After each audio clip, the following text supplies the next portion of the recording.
A frozen mummy is offering new insights into human history and geography. In 1991, high in the Tyrolean Alps, a melting glacier revealed a frozen body. It belonged to a man who had been trapped in the ice for more than 5,000 years. Known as Ötzi the Iceman, he was a near-perfect time capsule from the Copper Age. This mummy is more than 5,000 years old. His final meal, his clothing, even the fatal wound he carried, all of it remained sealed in the ice. Now the dagger was on the right or the left side of his body? On the right side. Right side. For decades, many believed his story was complete. But new DNA research has changed that. He's the oldest human specimen we have that is so complete, so well preserved, with all the scientific disciplines that are intrigued by him. When scientists compared his genes to those of the surrounding populations, the results didn't match. Hidden beneath his ancient skin was a genetic signature unlike anyone else's then or now. This finding raises unsettling questions. Why? Did Ötzi bear the bloodline of a vanished people? And did that difference mark him as a target? Perhaps the arrow that pierced him was not just an act of violence, but of a lineage lost to history. Join us as this video is going to be very interesting. The Frozen Man, keeper of unbreakable secrets. In the summer of 1991, two German hikers were exploring the towering Tyrolean Alps near the Austria-Italy border. They strayed from the usual trails and made a strange discovery. A body came through from melting ice. At first, they thought it was a modern-day mountaineer lost in snowy storms. However, the man appeared too well preserved to be recent. His skin was tough and leathery, his body rigid, and his belongings partially covered by the glacier. What they found was not just any lost hiker, but it was a man frozen in time for over 5,000 years. Soon, the world would come to know him as Ötzi the Iceman. Scientists carefully studied Ötzi's body in the lab and were amazed. Using radiocarbon dating, they determined he had died around 3300 BC during Europe's Copper Age. This was a period when people began farming, crafting tools from metal, trading over long distances, and building early societies. Ötzi represented a snapshot from this crucial moment in history. His body gradually revealed secrets. Inside his stomach, preserved like a time capsule, were remnants of his last meal, meat from ibex and red deer, along with einkorn wheat, an ancient grain cultivated by early farmers. This indicated he was connected both to hunting in the mountains and farming in the valleys. His clothes told another story. Made from goat and sheep hides stitched together, his garments were carefully layered to provide warmth against the cold Alps. He wore a grass cape to shield himself from wind and rain, and his shoes were stuffed with grass for insulation and fastened with deer leather. These were not simple clothes, but clever, well-crafted gear for surviving harsh mountain conditions. But Ötzi was no healthy man. Scientists found signs of pain and illness, arthritis in his joints, parasites in his intestines, and even Lyme disease in his DNA. He was in his mid-40s, quite old for his time, bearing the marks of many hard years. This made him seem less like an ancient relic and more like a real person who had lived with suffering. The story turned dark when researchers discovered an arrowhead lodged in his left shoulder, embedded deep in bone. The arrow had severed a major artery, causing him to bleed to death within minutes. There were also signs he might have been struck on the head, possibly after falling. Whether he was attacked or stumbled, his death was violent. Someone hunted him, and nature slowly concealed his body in the glacier. But who killed Ötzi, and why? Was it robbery, a tribal conflict, or something more personal? The arrow indicated there had been conflict, but it did not reveal who fired it or what tensions existed in Ötzi's world. His frozen body taught us much about how he lived and died, but remained silent on the story of the people around him. That silence became the greatest mystery. If Ötzi is the best preserved person from the Copper Age, what about everyone else? His story is just one small piece of a much larger puzzle. To truly understand him, scientists realized they needed to dig deeper, studying the genetics of the people who lived alongside him, the society that shaped him, and the hidden stories within his DNA. Journey through time and genes. For decades, Ötzi the Iceman lay silent beneath the glaciers, with his skin, tools, and last meal offering only scattered clues to his story. Yet these fragments, tantalizing as they were, left scientists yearning for more. Who were the people around him? Where did he truly fit within the tangled web of Europe's ancient past? The quest to unravel Ötzi's full story found champions. At the Institute for Mummy Studies in Bolzano, Italy. This was no ordinary investigation. The team aimed not only to decode Ötzi's DNA, but also to place him within the broader tapestry of his time. To achieve this, they assembled an extraordinary cast of genetic characters, 47 ancient individuals spanning nearly 5,000 years, from 6400 to 1300 BC. Among them were 15 contemporaries of Ötzi himself. Together, their genes would form a map to reveal whether Ötzi was a unique thread or part of a larger weave. The stakes were monumental.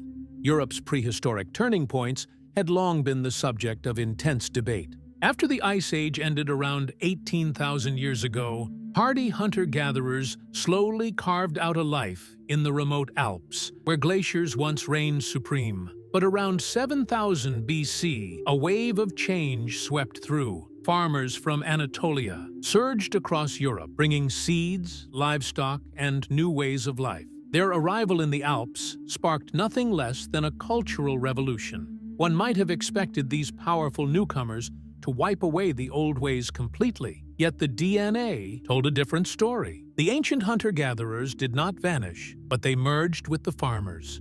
By 4800 BC, their descendants high in the Alps carried between 80 and 90% Anatolian farmer ancestry, a genetic blend that endured unchanged for millennia.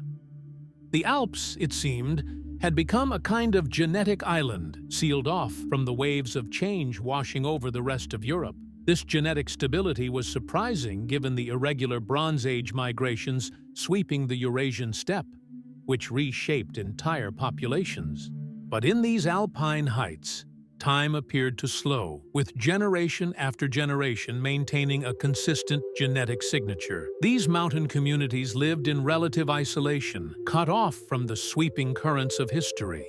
Yet this isolation held its own puzzles. When researchers compared these ancient genomes to modern populations, a startling connection emerged.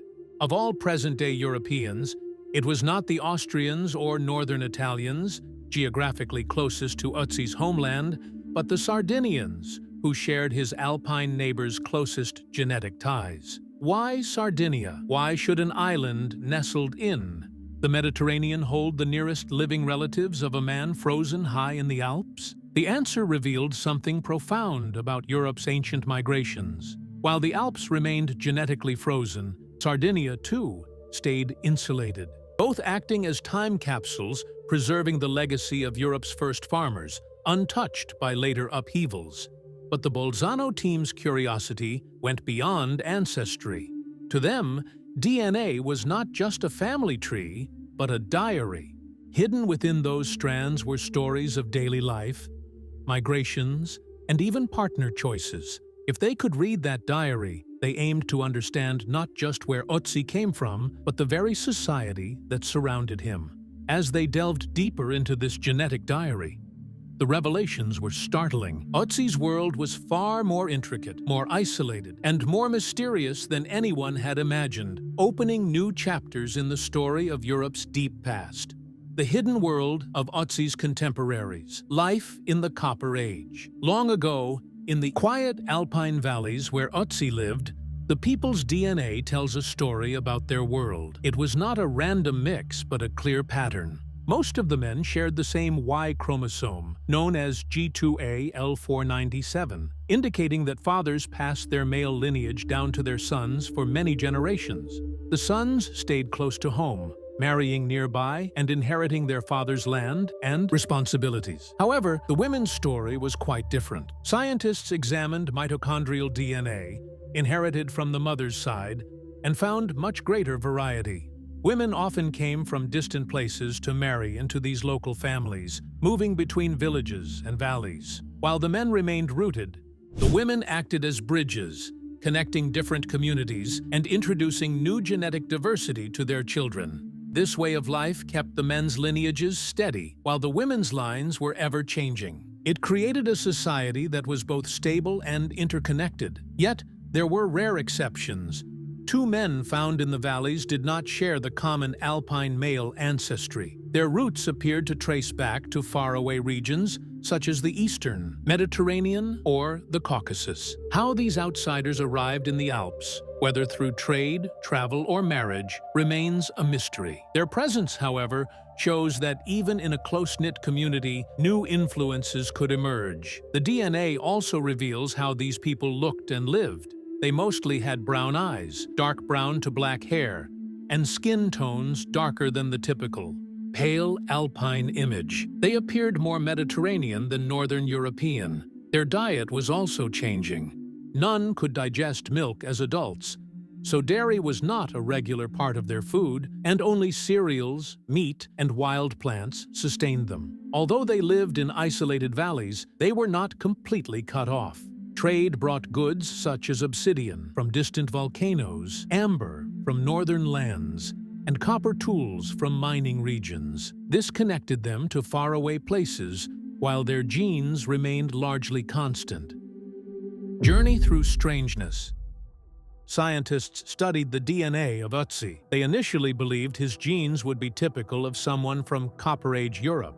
At first, the story seemed straightforward. Approximately 90% of his ancestry came from early farmers who had migrated from Anatolia, while only 10% descended from the older hunter-gatherer populations of Europe. This appeared normal. However, upon closer examination, Ötzi's DNA began to seem unusual. On his father's side, marked by the Y chromosome haplogroup G6208, his lineage was very rare in the Alpine region where he was found. Most men there carried a different haplogroup, L497. This made Ötzi distinct, as if he belonged to a lost family line. Even stranger was his mother's side. Ötzi's mitochondrial DNA, which is passed down maternally, belonged to haplogroup K1F, no one else, living or deceased, in Europe or in the world's large DNA databases, shared this exact lineage. It was as if his mother's family had disappeared from history, leaving Ötzi as one of the very few, perhaps the last, to carry that bloodline. Examining his entire ancestry, Ötzi possessed one of the purest genetic mixes of Anatolian farmer. Genes ever found, over 90%. While other groups interbred with hunter-gatherers and steppe herders, Ötzi's lineage appeared isolated, a remnant of a shrinking, disappearing population. Scientists began to realize that Ötzi was not just an average man of his time. His genes told the story of an ancient people gradually fading away. This raised new questions. Was he truly from the Alpine Valley where he was discovered? Or had he traveled from some hidden, remote community? Did his unusual DNA explain why he was found alone, high in the mountains, far from others?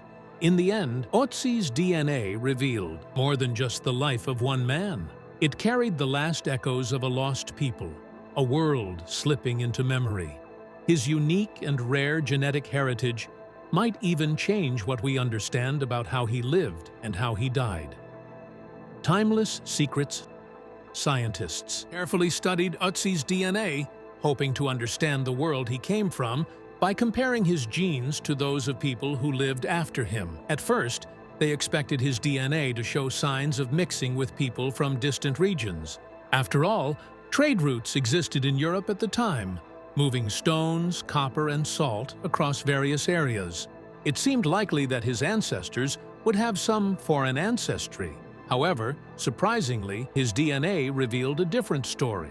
It showed no indication of new ancestry from faraway lands. Instead, Ötzi's genes were deeply rooted and local, suggesting his community was either isolated or chose not to intermingle with outsiders. In a way, Ötzi was as much a part of the Alps as the mountains that preserved his frozen body for thousands of years. After Ötzi died around 2400 BC, the situation changed.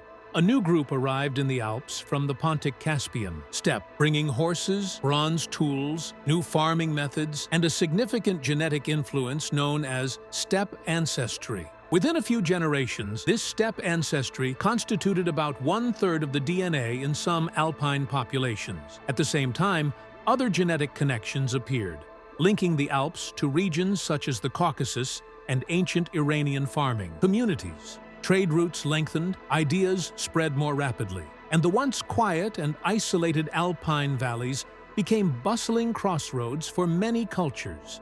Yet Ötzi's DNA remained frozen in time, untouched by these changes. He belonged to the last generation of a genetic lineage that was soon to disappear. This fact evokes a haunting feeling. Ötzi was one of the final members of a group whose unique genetic identity vanished as migrations swept across Europe. But here is the twist, that his DNA does not only reveal what he lacked, it also conceals a mystery that makes him truly unique. Scientists discovered a rare genetic anomaly in Ötzi's DNA that might offer insights into his life, and possibly his death. Could this genetic surprise be connected to why he was found alone and killed? This question leads to one of the most intriguing and mysterious ideas about Ötzi, one that continues to puzzle researchers today. Unraveling the DNA mystery no one expected. When scientists studied Ötzi's DNA, they expected to learn about his health and family background. Instead, they discovered something surprising. Although he lived among people who were genetically similar, his DNA was very different. He had a rare paternal lineage and a unique maternal lineage that have never been found in anyone else, ancient or modern. In 5,000 years, no one else has had the same genetic combination. This finding changed how experts viewed Ötzi. He might not have been an ordinary farmer or herder of his time. He could have belonged to a disappearing group or been a traveler from another region. His DNA showed that he was distinct. This uniqueness might explain why he died in a strange way. He was found high in cold mountains, far from any village. Being an outsider could support the theory that he was murdered. In small communities, people who were different were often closely watched. Outsiders might have been welcomed as traitors, but also feared or attacked. If Ötzi was culturally different as well, he might have been seen as other. This other label could have cost him his life. He did not die naturally, but an arrow was shot into his back while he traveled alone through dangerous mountains. The location and circumstances suggest an attack, not an accident. This raises questions. Why was he there alone and far from safety? Now, with this new DNA information, the mystery has deepened. It is not just about who killed him, but why. Was he targeted because he was different? Was it political? Or because he possessed important knowledge or items? Or was it simply because of his unique genes? So, how can this DNA discovery help solve a 5,000-year-old murder mystery? Genetic evidence reveals a prehistoric murder. For centuries, Ötzi the Iceman's death has remained one of the most famous prehistoric murder mysteries. People believed he was killed during a robbery, a feud, or a random attack. However, new DNA tests reveal that he was different from the local people, which changes how we understand his death. If Ötzi was an outsider, his presence might have aroused suspicion. In small mountain communities, strangers who looked or spoke differently could be seen as threats. His rare DNA suggests he was the other, which might have led to his murder. His DNA also shows that he belonged to a group that was slowly disappearing as new populations moved into Europe. He may have been one of the last of his kind, with no strong tribe to protect him. This could mean his death was planned, rather than random. Ötzi's copper axe was advanced and valuable, possibly marking him as a traitor or someone with powerful connections. Traveling through rival territories could have made him a target, as killing him would have weakened important trade networks. In harsh prehistoric societies, outsiders could be killed simply for not belonging. The arrow in his back indicates a quick and brutal death, typical for strangers with no means of defense. There is also a darker theory that his death might have been a ritual sacrifice. Killing someone with different blood could have been intended to unite the community by removing an other.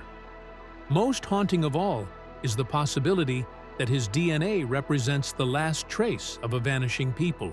His death might have ended not just his life, but the story of his entire group. The frozen body, the copper axe, the arrow wound, and his DNA all hint at a deeper truth. Ötzi's murder was likely about more than survival. It was about identity. His unique DNA, preserved for 5,000 years, tells a story of fear and hatred that sealed his fate. What do you think of this discovery? Feel free to share your thoughts. For more stories like this, subscribe to the channel. Thanks for watching.